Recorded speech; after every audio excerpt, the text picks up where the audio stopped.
We have now come to session 5. And I would like to remind you that we have challenged ourselves to remain as neutral inquirers. No matter what the information that is brought, we will remain as neutral inquirers and use the 4 factors we need to provide that atmosphere. So let's remind ourselves again: humility, honesty, calmness, and respect. In the last session, we looked at the theory of evolution and whether its fundamental precepts would stand scrutiny. Now we're going to look at it from another angle. Is the theory of evolution a true scientific theory? Now, to do that, we have to first establish the criteria that make any theory a truly scientific theory. So here are the criteria that people usually use. There are positive criteria and negative criteria. The positive criteria are basically 4. Number 1, relatively new concept. A scientist does not have to rehash somebody else's work. It will not be a good theory and not a true scientific theory if he does that. Number 2, it should be testable. Number 3, it should be backed by convincing evidence. And number 4, it should have predictive value. The negative criteria are those that a good, solid scientific theory should not have. There are 4 there too. The theory should not confess ignorance at critical points. Number 2, it should not use circular reasoning. Number 3, it should not express contradictory ideas. And number 4, it should not ask us to require imagination so that we can understand what the theory says. So let's look at each of those. Let's start with the positive criteria. Number 1, it should be a new or a relatively new concept. Actually, natural selection was described way before Darwin, very intelligently by a non-evolutionist according to Lorraine Isley. But this natural selection did not go on and on to form all the organisms. It just shifted one organism to its variation or to a subspecies, not just on and on. And so Darwin did come along and he did say something new. He said that these variations could go on and on, these changes could go on and on. And so the concept really is new because it's an unlimited change that Darwin described, by which one organism became all that we see around us today. How about testability? Is the theory of evolution truly testable in the scientific terms of that word? There is something known as the doctrine of falsifiability. Now, if this is complex and confusing, don't worry. You can just put it aside for now, but I will just mention it. A theory which is not refutable by any conceivable event is non-scientific. That's what Karl Popper said, and he was known as the dean of the modern philosophy of science. He further went on to say, the criterion of the scientific status of a theory is its falsifiability or refutability or testability. In other words, a scientific theory must not only allow itself to be shown correct by the data gathered, but must also allow itself to be shown wrong or false by any of the data that was gathered. It's not that it should be shown correct, it should also be shown wrong if it is wrong. The latter, this part, is known as the doctrine of falsifiability. It requires a description within the theory of what kind of data would prove it wrong if it is wrong. That's why it is called the doctrine of falsifiability. And he described certain theories. This is Karl Popper, described certain theories. He said these theories were able to explain practically everything that happened. Whatever happened always confirmed it. Let's underline those words or bold those words. Whatever happened always confirmed it.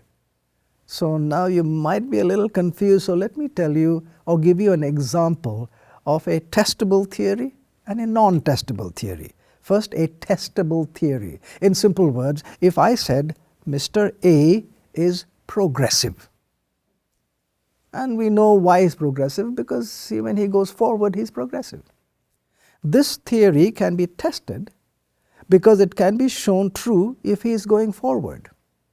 But if he is found to stand still or go backwards, then the theory has been proved wrong. Therefore, this theory that Mr. A is progressive can be tested. Now, a non-testable theory, almost the same words, but look at what happens here. The theory here says Mr. A is always progressive, whether he goes backwards, stands still, or goes forward. Think, this theory cannot be tested because it cannot be shown false by any conceivable data. So whether he goes forward or backward or stands still, he is still progressive. But what if he is not progressive? We cannot show that. Therefore, this is non-testable, and a theory that makes itself shown to be non-testable is not a scientific theory. Now, with that idea in mind, let's look at what some of these evolutionists have said about their own theory. And here is Paul Ehrlich and Elsie Birch, both evolutionists. Look at their confession. Our theory of evolution has become one which cannot be refuted by any possible observation. Every conceivable observation can be fitted into it. No one can think of ways to test it. They have become part of an evolutionary dogma accepted by most of us as part of our training. So the theory of evolution is not scientific, according to that, because it is not testable in a major way. In other words, they agreed that it's a dogma. That does not answer then to the doctrine of falsifiability. So what's a dogma? It's a claim or a statement that does not require any evidence for its support and will not tolerate any degree of questioning or scrutiny or challenge. Next, convincing data. A good theory should have enough of convincing data. But look at these two statements. One is by the late Stephen Gould. He was the professor of paleontology at Harvard University. And after looking at the information we have compared to what we're supposed to have, this is what he said. We fancy ourselves as the only true students of life's history. Yet to preserve our favored account of evolution by natural selection, we view our data as so bad that we never see the very process we profess to study. How about another sentence? Listen to this statement. When we descend to the details, we cannot prove that a single species has changed, nor can we prove that the supposed changes are beneficial, which is the groundwork of the theory. Do you know who said those words? Think. Charles Darwin himself. Really, what of that theory now? We can't even prove that one species has changed. And what about the whole classification of species to genus, to family, order, class, phylum, kingdom, domain? Evolution requires intermediate forms, said David Kitts, between species, and paleontology does not provide them. So we don't have the data. What about the words from Philip Handler? Some 25 major phyla are recognized for all the animals, and in virtually not a single case is there fossil evidence to demonstrate what the common ancestry of any two phyla looked like. In other words, we have these phyla, but we don't know what was before it to have given us these phyla. The known fossil record fails to document a single example of phyletic evolution accomplishing a major morphologic transition. How about another statement by Stephen Gould? In any local area, a species does not arise gradually by steady transformation of its ancestors. It appears all at once and fully formed. So what about those little changes that brought it to its position? We don't have data on that. So demonstration of change from one species to another, which is called genealogy, parent, daughter, would require a smooth chain of intermediates linking one to the other. Here's one, and so many changes, the next one became changed a little bit, and then a little bit more, and so many generations later, well, that one had changed enough to call it another species. We have 250,000 fossil species in all the museums of the world. So we have 250,000 chances of producing chains that connect one species to another. How many chains should we have to make sure that our theory is truly a solid scientific theory? Out of 250,000 chances, how many smooth chains do we have? Do you know? Not one. Nobody knew better than Darwin what he had failed to prove. George Levine in the introduction to the book Origin of Species. There is no more conclusive refutation of Darwinism than that furnished by paleontology or the fossil record. Why? This is what Oswald Spengler says. We find perfectly stable and unaltered forms that appear suddenly and at once in their definitive shape without transition types. That is not what the theory says we should have found. Then comes something known as the Cambrian explosion. You see, the geologic record goes from one layer to the next and to the next, and in these layers we find fossils which are progressing from the simpler forms to the more complex, and finally we have humans. That's how it went. The Cambrian explosion describes a certain level in which the previous level had very simple, small organisms, not complex body parts.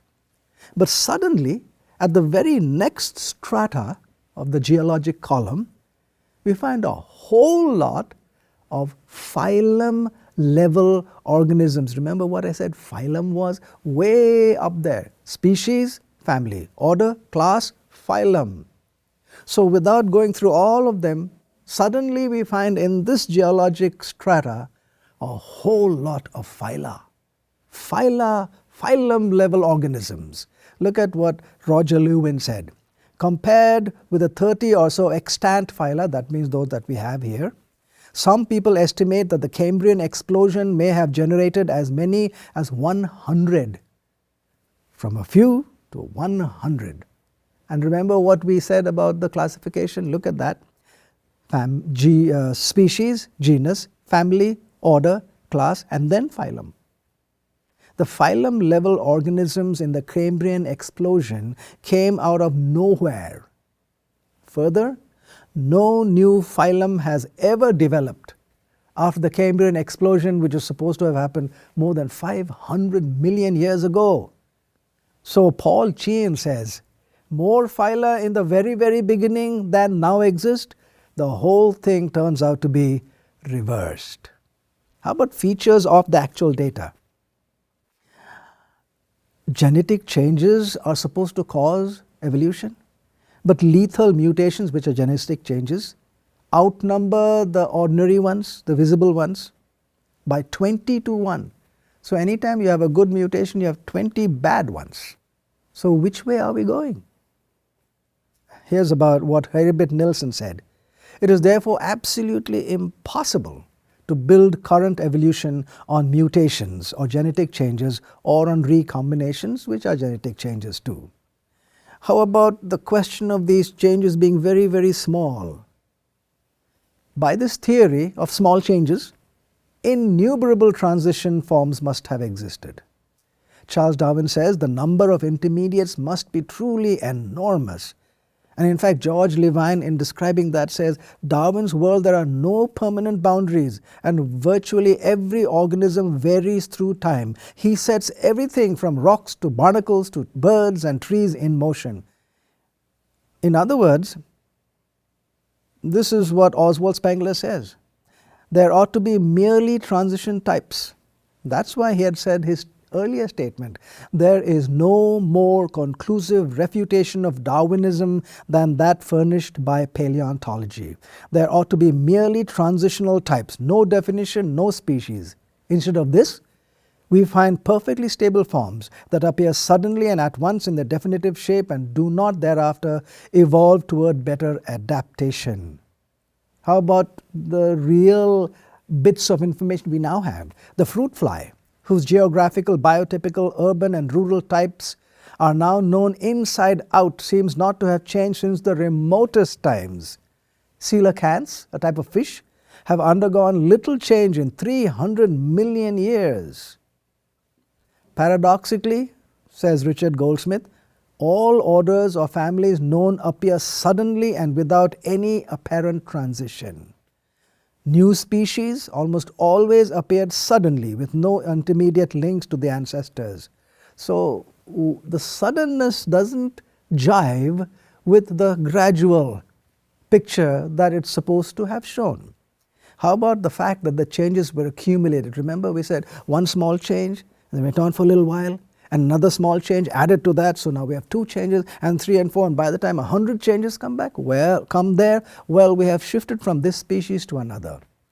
But in 1980, there was a very historic meeting of evolutionists in Chicago, and Roger Lewin was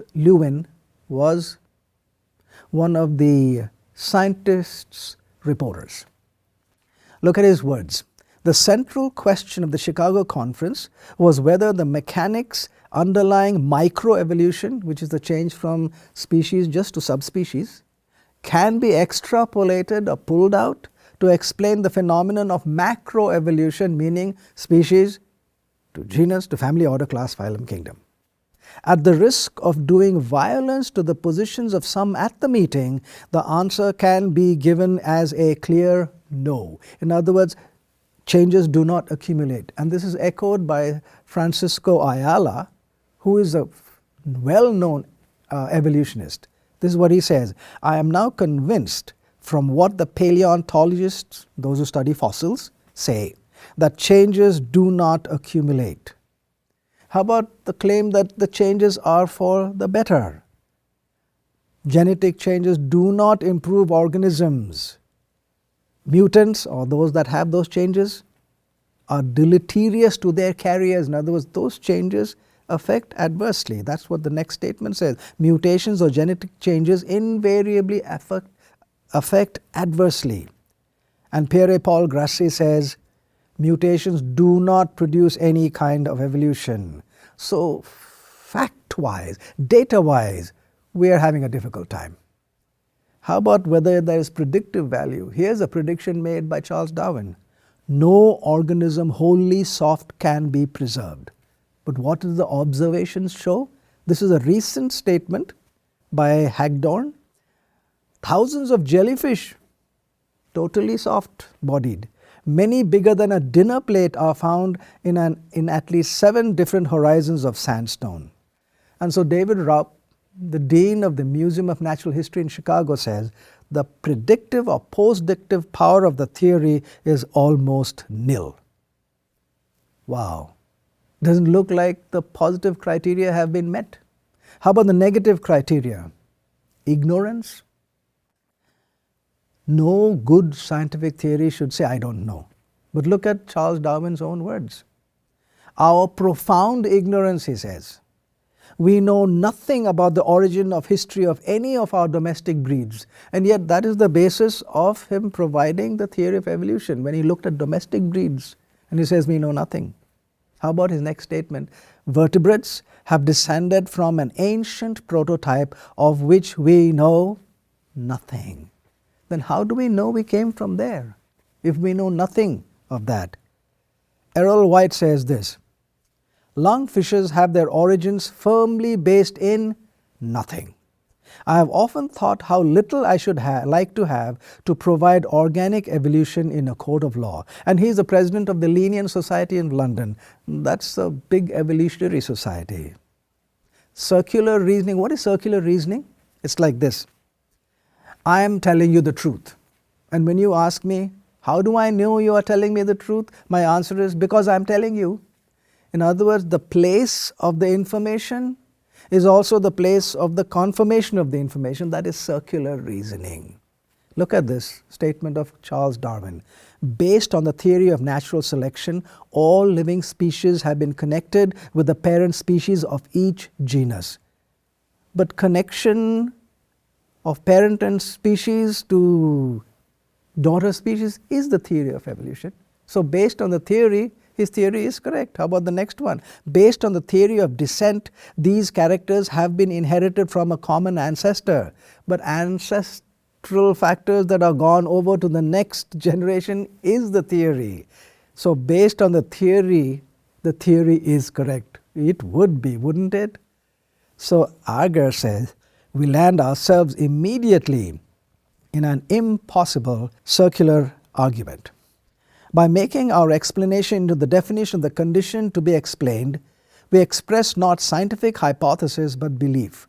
Dogmatic endeavors of this kind must eventually leave the realm of science. How about the place of contradictions? We must not state a fact and then contradict it by another statement. But look at these couples of statements by Charles Darwin.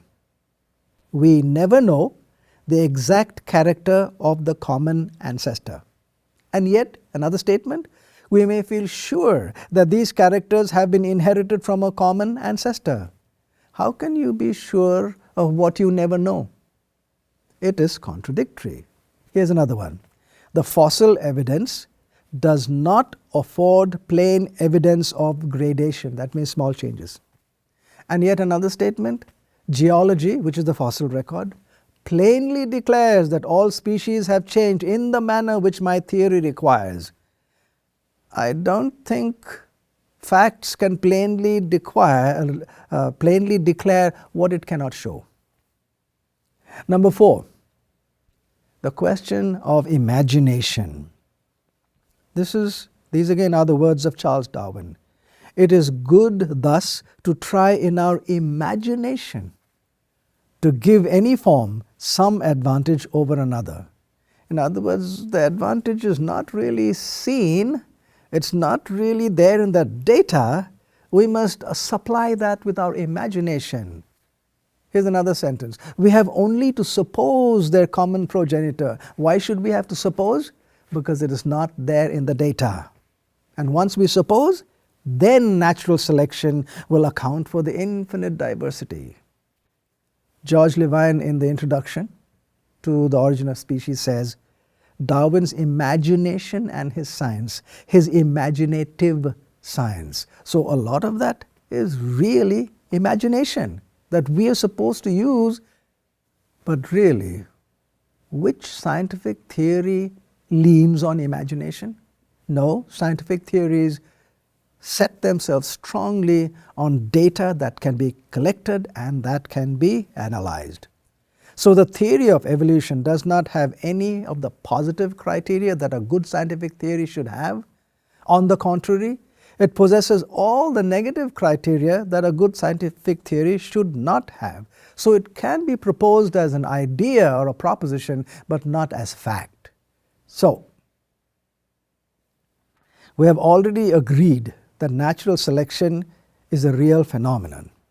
But it does not produce any more variations, anything more than variations and subspecies. We have already agreed that evolution does occur.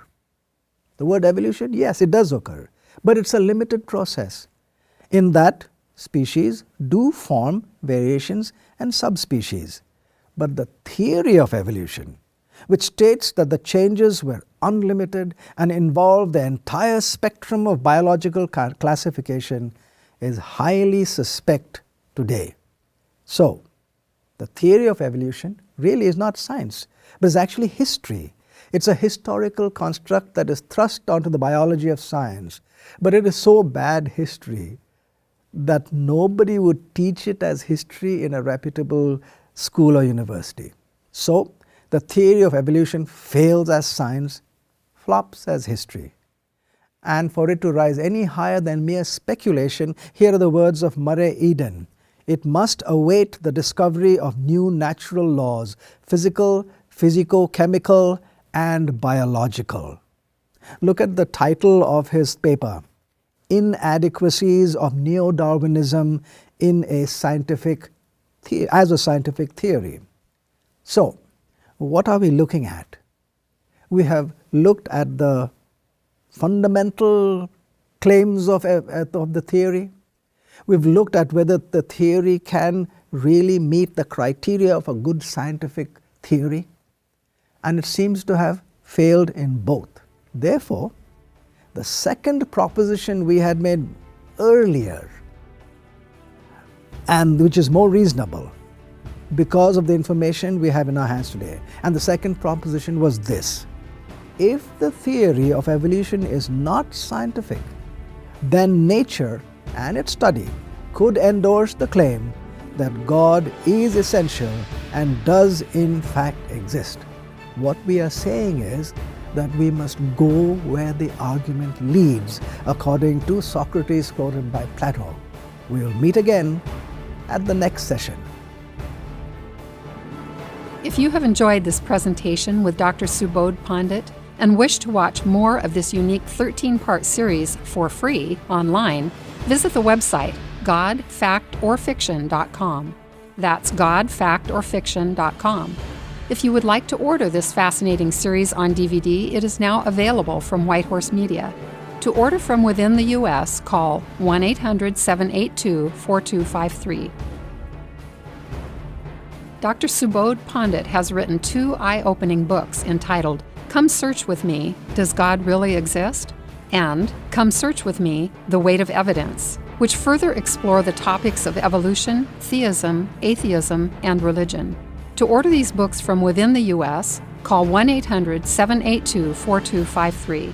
That's 1-800-782-4253. If you live outside the U.S., you may also easily order them on Amazon.com.